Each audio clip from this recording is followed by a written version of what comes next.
Why would a lighthouse shine when no one is there to light it? In the winter of 1878, young journalist Henry Caldwell arrived at Blackwater Bay, a sleepy coastal town known for its eerie lighthouse, one that had been abandoned for over a decade. The townsfolk whispered about it but never dared to go near. Strange things happen there, warned old Mrs. Thatcher, the innkeeper. Best keep your distance, young man. Henry smirked. Ghost stories don't scare me, ma'am, just facts. That night, as a storm raged outside, Henry sat by the inn's window, staring at the lighthouse across the bay. It stood tall and lifeless against the crashing waves. Then, at exactly midnight, the light turned on.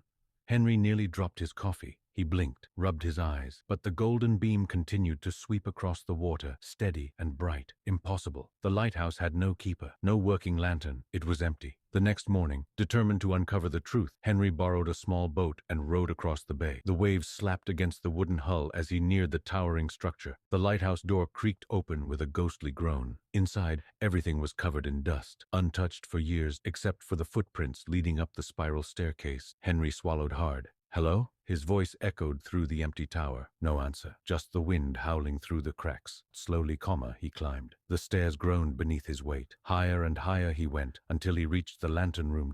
It was empty. The massive glass lamp was cold, unlit. Dust covered everything. There was no sign of life. And yet, a single chair rocked back and forth, as if someone had just been sitting there. Henry took a step forward, and something crunched under his boot. A newspaper. The ink was faded, but the date sent a chill down his spine. December 12th, 1868, 10 years ago, the night the lighthouse keeper vanished. A cold breath brushed against his ear. "You're late, Henry." To be continued.